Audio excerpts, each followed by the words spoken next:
ವೀಕ್ಷಕರೇ, ಈಗ ನಮ್ ಜೊತೆ ಇರೋರು ತಾಲೂಕು ಮಟ್ಟದ ಅತ್ಯುತ್ತಮ ರೈತ ಎಚ್.ಡಿ. ಕೋಟೆ ತಾಲೂಕಿಂದ Shri Chetan Kumar S.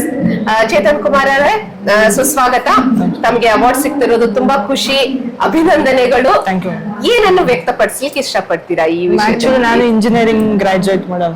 Engineer graduate. 2 ವರ್ಷದಿಂದ ಇಂಜಿನಿಯರಿಂಗ್ ಮುಗಿಸಿ ಒಂದ್ 6 months ಬ್ಯಾಂಗ್ಳೂರಲ್ಲೇ ವರ್ಕ್ ಮಾಡಿ, ಆಮೇಲೆ ಇಲ್ಲಪ್ಪ ನಾನು ಸ್ವಂತ ಓನ್ ಆಗಿ ಬಿಸ್ನೆಸ್ ಮಾಡ್ಬೇಕು ಅಂತ ಯೋಚನೆ ಮಾಡಿದಾಗ ನಮ್ಮ ಅಪ್ಪ ನಮ್ಮ ತಾತ ಎಲ್ಲ ಬಂದು ಬೇಸಿಕಲಿ ಅಗ್ರಿಕಲ್ಚರಲ್ ಬ್ಯಾಕ್ ಗ್ರೌಂಡ್ ಫ್ಯಾಮಿಲಿಯಿಂದ ನಾನು ಬಂದಿರೋದ್ರಿಂದ ಅಗ್ರಿಕಲ್ಚರಲ್ ಏನಾದ್ರು ಮಾಡೋದ ಫಸ್ಟ್. ಆಮೇಲೆ ಇನ್ನೊಂದು 2-3 years ಆದ್ಮೇಲೆ ನಾನು ಸಿವಿಲ್ ಇಂಜಿನಿಯರಿಂಗ್ ಮಾಡಿರೋದ್ರಿಂದ ಕಾಂಟ್ರಾಕ್ಟ್, ಈ ಲೇಔಟ್ ಡೆವಲಪ್ಮೆಂಟ್ ಗಳು ಅದೆಲ್ಲ ಮಾಡೋದಂತ ಫಸ್ಟ್ ಸ್ಟೆಪ್ ನಾನು ಅಗ್ರಿಕಲ್ಚರ್ಗೆ ತಗೊಂಡೆ.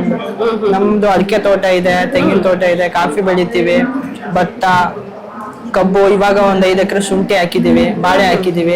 ನಂಗೆ ಇನ್ನ ಏನ್ ಇಷ್ಟ ಅಂದ್ರೆ ಮಾಡರ್ನ್ ಟೆಕ್ನಾಲಜೀಸ್ ಯೂಸ್ ಮಾಡ್ಕೊಂಡು ಅತಿ ಕಡಿಮೆ ಲೇಬರ್ ಗಳನ್ನ ಬಳಸ್ಕೊಂಡು ಇನ್ನ ಪರ್ಲ್ ಫಾರ್ಮಿಂಗ್ ಮಾಡ್ಬೇಕು, ಆಮೇಲೆ ಮಶ್ರೂಮ್ ಮಾಡ್ಬೇಕು ಅನ್ನೋದೆಲ್ಲ ಆಸೆ ಇದೆ ಮೇಡಮ್. ಅದೆಲ್ಲ ಸ್ವಲ್ಪ ಗೈಡೆನ್ಸ್ ತಗೊಂಡು ಎಲ್ಲಾರ್ದು ಗೌರ್ಮೆಂಟ್ ಇಂದ ಏನೇನ್ ಹೆಲ್ಪ್ ಆಗುತ್ತೆ ಎಲ್ಲ ತಗೊಂಡು ಇನ್ ಮುಂದೆ ಮಾಡದ ಅಂತ ಇದೀನಿ ಮೇಡಮ್. ಹೌದಾ ಸರ್? ಸರ್, ಈಗ ಮುಂಚೆ ಇರೋದಕ್ಕೂ ನೀವ್ ಮಾಡ್ತಿರೋ ಕೃಷಿಗೂ ಏನಾದ್ರೂ ವ್ಯತ್ಯಾಸ ಅನ್ಸಿದೆ? ಅಂದ್ರೆ ನಿಮ್ ತಂದೆಯವ್ರು ಮಾಡಿರೋದು, ನಿಮ್ ತಾತ ತಂದೆಯವರನ್ನೇ ಎಷ್ಟು ಪಾಸಿಬಲ್ ಮಾಡರ್ನ್ ಟೆಕ್ನಾಲಜೀಸ್ ನ ಅಳವಡಿಸ್ಕೋಬಹುದು ಅಷ್ಟು ಮಾಡ್ಕೊಬಿಟ್ಟಿದ್ದಾರೆ. ನಾವು ಇವಾಗ ನಾನು 1.5 ವರ್ಷದಿಂದ ಮಾಡ್ತಾ ಇರೋದ್ರಿಂದ ಇನ್ ಮುಂದೆ ನಾನು ಇವಾಗ ಮೊದಲೆಲ್ಲ ನೀರ್ ಆನ್ ಮಾಡ್ಬೇಕು ಆಫ್ ಮಾಡ್ಬೇಕಂದ್ರೆ ತೋಟಕ್ಕೆ ಹೋಗ್ತಿದ್ವಿ, ಇವಾಗೆಲ್ಲ ಮೊಬೈಲ್ ಅಲ್ಲೇ ಆನ್ ಆಫ್ ಮಾಡ್ತೀವಿ.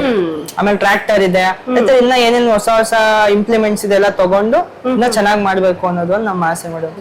ಇಂಜಿನಿಯರ್ ಆಗಿರೋದಕ್ಕೂ ಒಳ್ಳೆ ಉಪಯೋಗ. ಎಲ್ಲಾ ತರಾನು ನಾನು ಮಾಡಿದ್ರೆ ನಮ್ಗೂ ಅವ್ರಿಗೇನು ಡಿಫ್ರೆನ್ಸ್ ಇರೋದಿಲ್ಲ, ನಾವೇ ಇನ್ನ ಚೆನ್ನಾಗಿ ಮಾಡ್ಬೇಕು ಅನ್ನೋದೊಂದು ಆಸೆ ಇದೆ. ಅಂದ್ರೆ ಪರ್ಟಿಕ್ಯುಲರ್ ಆಗಿ ಯಾವ ಟೆಕ್ನಾಲಜಿ ಮೇಲೆ ಫೋಕಸ್ ಮಾಡ್ತಾ ಇದ್ದೀರಾ? ಅದೇ ಮೇಡಮ್, ಪರ್ಲ್ ಫಾರ್ಮಿಂಗ್ ಮಾಡ್ಬೇಕು, ಅದೊಂದು ಹೊಸದು. ಈಗ ನಮ್ ತಾಲೂಕಲ್ಲಿ ಯಾರು ಮಾಡಿಲ್ಲ ಅಂತ ನಾನು ಅನ್ಕೋತೀನಿ, ಅದು ಮಾಡ್ಬೇಕಂತ ಅನ್ಕೊಂಡಿದ್ದೀನಿ. ಆಮೇಲೆ ಈಗ ಸ್ಪ್ರೇಗೆಲ್ಲ ಡ್ರೋನ್ಸ್ ಯೂಸ್ ಮಾಡೋದು, ಅದನ್ನು ಯಾರು ಮಾಡಿಲ್ಲ ಇಲ್ಲಿ ತನಕ. ಆ ತರ ಹೊಸದಾಗಿ ಏನಾದ್ರು ಮಾಡೋದ ಅನ್ನೋದು ನನ್ನ ಆಸೆ. ಕೃಷಿ ವಿಜ್ಞಾನ ಕೇಂದ್ರ ಅಥವಾ ಕೃಷಿ ವಿಶ್ವವಿದ್ಯಾಲಯ ನೋಡ್ತಾ ಇರ್ತೀರಾ ಸರ್? ಬರ್ತಾ ಇರ್ತೀರಾ? ಇವಾಗ 1.5 ವರ್ಷ ಆಗಿರೋದ್ರಿಂದ ಇದೇ ಫಸ್ಟ್ ವರ್ಷ ಬಂದಿರೋದು. ನಾನು ಅಪ್ಪ ಬರ್ತಾ ಇದ್ರು, ನಾನ್ ಬಂದಿರೋದು ಇದೇ ಫಸ್ಟ್ ವರ್ಷ. ನಿಮ್ಗೆ ಡ್ರೋನ್ ಬಗ್ಗೆ ಆಯ್ತು, ಹೆಂಗ್ ಯೂಸ್ ಮಾಡೋದು, ಅದನ್ನ ಹೇಗೆ ಎಲ್ಲ ಅಳವಡಿಸ್ಕೋಬೇಕು ಅನ್ನೋದು ನಮ್ಮ ಸೈಂಟಿಸ್ಟ್ ಎಲ್ಲ ನಮ್ಮ ಕೃಷಿ ವಿಶ್ವವಿದ್ಯಾಲಯದಲ್ಲಿ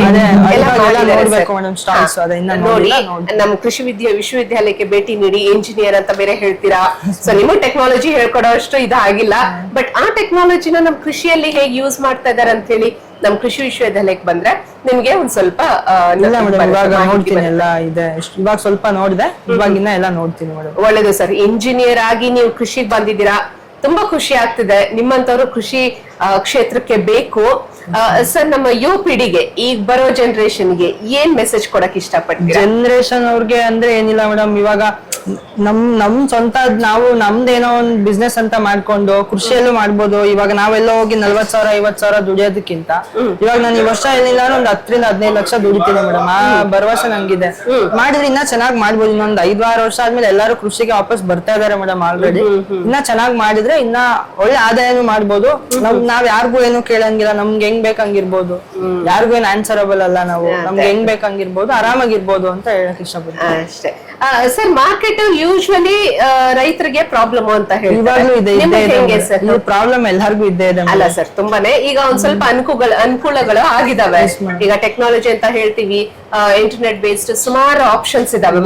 ಅದೆಲ್ಲ ಏನೇ ಆಗಿದ್ರು ಎಲ್ಲೇ ಹೋದ್ರು ದಲ್ಲಾಳಿಗಳಿಗೆ ಕೊಡ್ಲೇಬೇಕು ಮೇಡಮ್. ಅದನ್ನ ಗವರ್ನಮೆಂಟ್ ಅವ್ರು ಸ್ವಲ್ಪ ಐಡೆಂಟಿಫೈ ಮಾಡಿ ಇನ್ನ ಸ್ವಲ್ಪ ಅನುಕೂಲಗಳು ಮಾಡ್ಕೊಡ್ಬೋದು. ಈಗ ರಾಗಿ ಎಲ್ಲ ಆದ್ರೆ APMC ಹೋಗ್ತೀವಿ, ಅದೆಲ್ಲ ಏನ್ ಪ್ರಾಬ್ಲಮ್ ಇಲ್ಲ.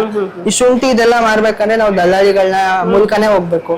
ನಾವು ಡೈರೆಕ್ಟ್ ಹೋಗಿ ಮಾಡಕ್ ಹೋದ್ರೆ ತುಂಬಾ ಅಲ್ಲಿ ಹೋಗಿ ಮಾರಿ ಅವ್ರು ದುಡ್ಡು ಕೊಡ್ತಾರೋ ಇಲ್ವೋ, ಅದೆಲ್ಲ ಪ್ರಾಬ್ಲಮ್ಸ್ ಇದ್ದೇ ಇರುತ್ತೆ. ಅದನ್ನೆಲ್ಲ ಇನ್ನ ಸ್ವಲ್ಪ ಗವರ್ನಮೆಂಟ್ ಇಂದ ಅದಕ್ಕೆಲ್ಲ ಮುಂದೆ ಇದ್ ಮಾಡ್ಕೊಟ್ರೆ ಅದನ್ನ ತುಂಬಾ ಚೆನ್ನಾಗಿರುತ್ತೆ. ಈಗ ನೀವು ಮಾರ್ಕೆಟಿಂಗ್ ಹೆಂಗ್ ಮಾಡ್ತಾ ಇದ್ದೀರಾ ಸರ್? ರಾಗಿ ಭತ್ತ ಎಲ್ಲ ಆದ್ರೆ APMC ಹಾಕ್ತೀರಾ? ಅದಕ್ಕೆ ಎಲ್ಲ ನಮ್ ತೋಟಕ್ಕೆ ಬಂದು ತಗೊಂಡ್ ಹೋಗ್ತಾರೆ. ರೇಟ್ ಎಲ್ಲ ಏನಿದೆ ವಿಚಾರಿಸ್ಕೊಂಡು ಕ್ವಿಂಟಾಲ್ ಲೆಕ್ಕದಲ್ಲಿ ಕೊಡ್ತೀವಿ, ಅದು ಏನ್ ಸಮಸ್ಯೆ ಇಲ್ಲ. ತೆಂಗಿನಕಾಯಿ ಅದೇ ಇವಾಗ ಗವರ್ನಮೆಂಟ್ ಇಂದಾನೆ ಒಂದ್ ರೇಟ್ ಫಿಕ್ಸ್ ಮಾಡ್ತಾರೆ, ಅದೇ ರೇಟ್ ಕೊಡ್ತೀವಿ. ಶುಂಠಿ, ಪಪ್ಪಾಯಿ ಈ ತರ ಬೆಳೆಗಳನ್ನ ಮಾರೋದಕ್ಕೆ ಸ್ವಲ್ಪ ಕಷ್ಟ ಆಗ್ತಿದೆ. ಮುಂದಿನ ದಿನಗಳಲ್ಲಿ ಯಾವ್ಯಾವ ರೀತಿ ನೋಡ್ಬೇಕಂತ ನಾವು ತಿಳ್ಕೊತಾ ಇದೀವಿ ಮೇಡಮ್, ಹೆಂಗ್ ಮಾರ್ಬೋದು ಏನು. ಈಗ ನಮ್ಮ ಕೆಲವು ರೈತರು ಡೆಲ್ಲಿ ಮಾರ್ಕೆಟ್ಗೆ ಹೋಗಿ ವಿಚಾರಿಸೋದು ಅಥವಾ ಬೆಂಗಳೂರು ಮಾರ್ಕೆಟ್ ತಗೊಂಡ್ ಹಾಕೋದೆಲ್ಲ ಮಾಡ್ತಾ ಇದಾರೆ. ನಾವು ಅದೆಲ್ಲ ನೋಡ್ಕೊಂಡು ಇನ್ ಮುಂದಿನ ದಿನಗಳಲ್ಲಿ ಹೊಸದಾಗಿ ಏನಾದ್ರು ಮಾರ್ಕೆಟಿಂಗ್ ಬೇರೆ ತರ ಮಾಡ್ಬೋದಾ ದಲ್ಲಾಳಿಗಳನ್ನ ಬಿಟ್ಟು ಅಂತ ತಿಳ್ಕೊಳ್ಬೇಕು. ಒಳ್ಳೇದು ಸರ್, ಖುಷಿ ಆಯ್ತು ತಮ್ಮ ಜೊತೆ ಮಾತಾಡಿ. ಇಲ್ಲಿ ಬಂದಿದ್ದಕ್ಕೆ ತುಂಬಾ ಧನ್ಯವಾದಗಳು. Thank you. ಹಾಗೆ ನಿಮ್ಗೆ ಇನ್ನೂ ಯಶಸ್ಸು ಸಿಗ್ಲಿ ಅಂತ ಆಶಯಿಸ್ತಾ Thank you. Congratulation sir for the award. Thank you. Thank you.